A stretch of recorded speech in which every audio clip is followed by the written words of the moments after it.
Un ir mirkļi dzīvē, kad acis visas ir izraudētas, un dvēseli no sāpēm kliedz. Un šķiet, kur glābība nekur vairs nav. Un ego paiet malā, un prāta spēles paiet malā. Un atskārsti, ka piedošana īstenībā tev ir liela. Un mīlestība tāda, kuru agrāk neesi atklājis. Tikai vienmēr domāju, kādai šeit iekārtots tā. Ka tam visam, ka cilvēkam tas vienmēr nāk caur sāpēm, caur iekšēju sabrukšanu. Un kā man viens ļoti mīļš cilvēks teica, brīvībai ir visaugstākā cena šeit uz zemes. Un kas ir brīvība? Kas priekš tevis ir brīvība? Brīvi braukt ar krutu mašīnu? Būt brīvam attiecībās, darīt, ko tu vēlies, vai vienkārši. Katram brīvība ir sava.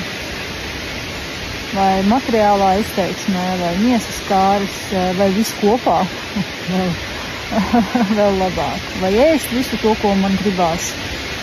Nepievērst uzmanību savam kāds spēks vējā. Jā, nepievērst, ko tu ēd, ko tu dzer, ko tu lieto. Necieņu pret savu ķermeni. Jā, bet tāpat domāju, kādēļ cilvēkiem vienmēr tam visam jānāk caur tādām sāpēm, caur tādu sabrukšanu. Jā, tas ir vienkārši fantastiskas eglis. Jā, viņa mani pasauca, skaisto. Jā, atnācu pirms jaukām vakariņām, tā teikt, pusdienām vakariņām, pateikties.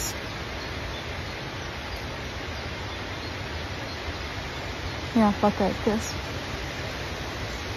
Un manā gadījumā ir tikai viens ceļš.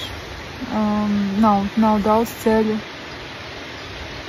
Ir Dieva un Jēzus Kristus ceļš. Jo ticiet man, tad, kad tev sabrūk pilnīgi visi pamati dzīvē, tev nav neviena. Tev nav vecāku, tev nav attiecību. Arī bērns. Pat tad, ja viņi fiziski ir, es domāju, ka tie, kas ir piedzīvojuši kaut ko līdzīgu, saprota, ka esmu tikai es un Dievs. Bet starp to visu ir Jēzus Kristus, kas mums ir vistuvākais. Jā, caur kuru mēs varam lūgt šo piedošanu. Un mana nesenā pieredze ir tāda, ka tikai tur ir šis patiesais veldzējums, jo šī pasaule mūs ieved pastāvīgos kārdinājumos.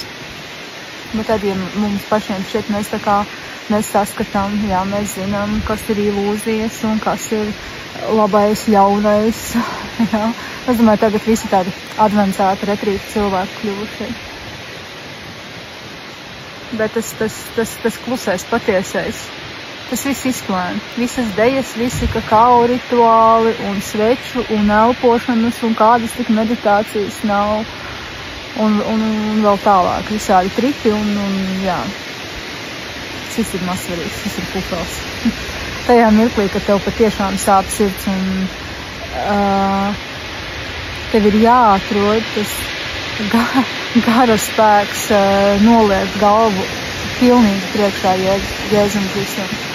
Šai dzīvībai, šim spēkam, kas arī tagad vienkārši virpuļo caur manī un caur katru šūnu. Jā, nedrīkst aizmirst, ka mēs esam nākuši šeit kā cilvēki, un bija viens varants cilvēks. Viņš bija un ir mūsu katru sirdīs, un tas ir Jēzus Kristus. Un priekš manis tas ir vienīgais ceļš, kas var noslāpēt manu asaru Un to brīvības izvēlēšos vienmēr. Vai viņa ir vieglāka? Vai viņa ir ļoti vienkārša? Nē. Ka šī pasaule, kurā mēs dzīvojam, es aizvien vairāk sāku saprast, cik maz iespēja vispār cilvēkam ir. Kādu spēku vajag, kādu drosmi vajag. Un man pašai viņi ir jāmeklē atkal un atkal. Es par to pārliecinos. Jā, tā kā tā mīļa. Mīļie dvēseles radinieki. Atceramies, ka jūs esat ļoti, ļoti spoža gaisma. Jūs esat Dieva bērni. Jā, jūs esat Dieva bērni. Tāpēc cenšamies acis turēt vaļā. Sirsniņu, pats galvenais sirdi turam plaši vaļā. Nevaram viņu ciet, lai kādi aizvainojumi būtu, vai kādi pāri darījumi, vai citas likstas, vienkārši nevaram ciet sirsniņu. Nevaram. Tad ir vieta būt kaut kam citam. Un tad, kad mēs aizspēlējamies tumšās spēles, tas apakaļceļš ir diezgan sarežģīts. Jā. Tā kā es lūdzu, nesen manā lūkšanā bija, es lūdzu drosmi, gan sev, gan katram cilvēkam, vienmēr izvēlēties Jēzu Kristu un Dievu. Un tā nav nekāda sakarība ar reliģiju, tā nav vispār nekāda sakarība ar baznīcām. Jā, nevajag jau. Tā kā tā. Jā, lai svētīgi.